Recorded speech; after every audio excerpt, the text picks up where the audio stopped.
All right. What do I want to initially say about chapter 7? Well, there's only one note in chapter 7, but it starts out pretty strong. Is there not an appointed time to man upon the earth? Are not his days also like the days of an hireling? When I was a hireling at Walmart, I assumed I was going to get fired. Like, when I got hired, I thought I was just hired for the holiday season. But since I'm above average competence with people, they kept me, So they probably fired a lot of other people, and they kept me for some reason. They just wanted to suck the life out of me for a little bit longer. But anyway, a hireling, a new hire, is that what that means?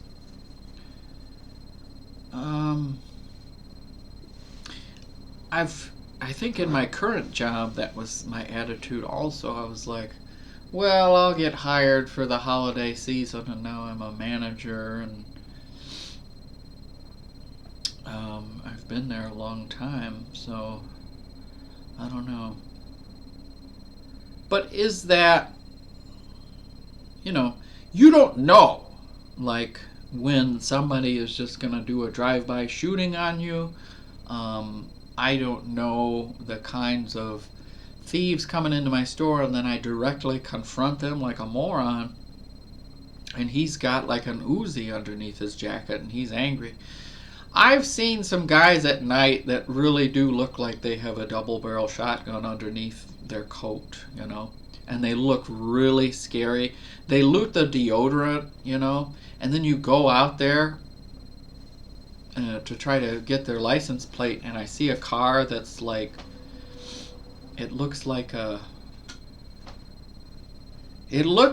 serial killer's newspaper clippings. Like, how serial killers put like newspaper clippings all on the inside of the car? That's what this guy did, and then he like tunneled out part of the clippings. I guess he was insulating the car with newspaper. So, anyway, what I'm saying is, do I encounter, if I don't use discernment about a serial killer needing to loot deodorant because he stinks, I go to confront him and I get stabbed. It's not... Basically, my life is in God's hands. That's what I've told people a lot, It sounds spooky, the stories I tell about work, but it's real. We encounter a lot of people that are dangerous. Or the lady I encountered yesterday, please pray for that lady, Trina.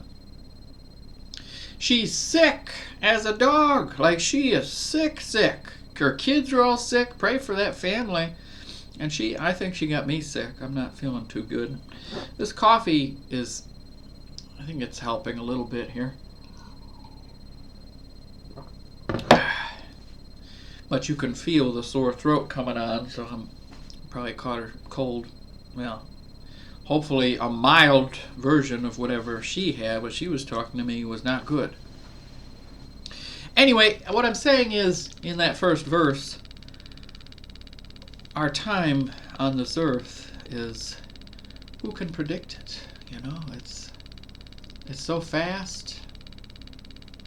We're all in God's hands. And we're all at the mercy of God, and you can't really predict how it's all going to play out. I can do little things to try to prolong my health and stuff, but ultimately we are in God's hands. No doctor is going to keep me alive for a little bit longer. They're just here to murder me, actually. Anyway,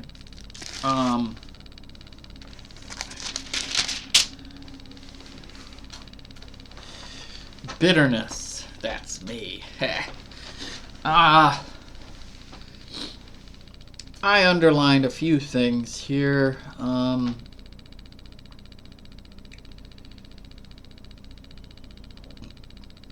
I mean, he just sounds very bitter in 2 and 3. As an hireling looketh for the reward of his work, so am I made to possess months of vanity, and wearisome nights are appointed to me. He's saying how pointless things are sometimes. I know what he's saying. Like, if I were married, all of my money would be going to my lady and her kids, and there would be nothing for me. I don't make enough, so it would all go to her. And it would, but then you'd have her and you'd have the family, yes, but what about the future? What about retirement? What about,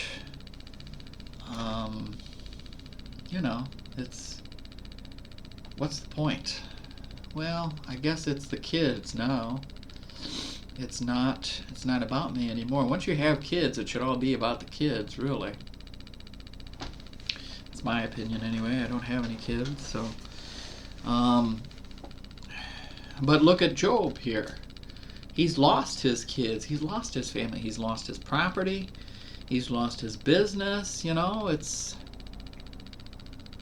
where is purpose now? And then his flesh is it's like dissolving from hemorrhoids or leprosy or something, some kind of rash. My days are swifter than a weaver's shuttle and are spent without hope. And then amidst all of his bitterness and everything happening to him, and he doesn't understand what he did to deserve such judgment from God, amidst all of that, Satan is sending him nightmares. Then thou scarest me with dreams and terrifiest me through visions, so that my soul chooseth strangling and death rather than my life. I loathe it. I would not live alway. Let me alone, for my days are vanity. So he stays up all day in pain and itching his rash. He doesn't see the point. He can't start a business because he's lost everything, and he's probably too physically disabled to do anything anyway. And he's just asking God, why? This doesn't make sense. And I don't deserve this. And then when he tries to go to sleep to get some rest, to reset his thinking, Satan is attacking him in his dreams. Now, I don't know about you. Have you had some weird dreams? I've had some weird dreams in my day. Not lately, but my brother could tell you about weird dreams. Like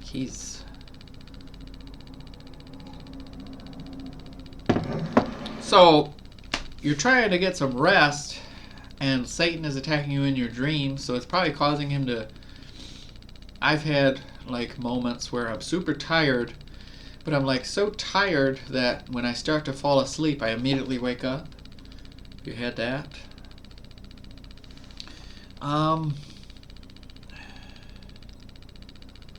What is man that thou shouldest magnify him, and that thou shouldest set thine heart upon him?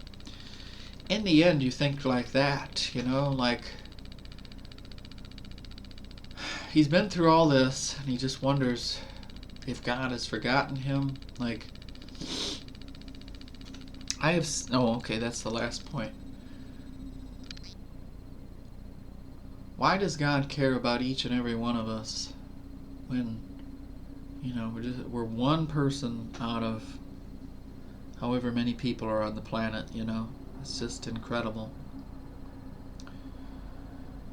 And then his final response is kind of in mocking to his friend in verse 20. I have sinned. What shall I do unto thee, O thou preserver of men? That's funny. That's mocking, Nobody is a preserver of men. You're a lifesaver. Or, you're a godly saint of righteousness. You are just, know the exact way to go, Even, he's already explained that he didn't do anything, and the guy just doesn't believe him,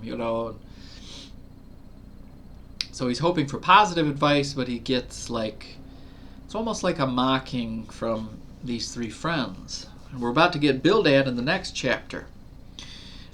So his response to him is, no, you're not helping me.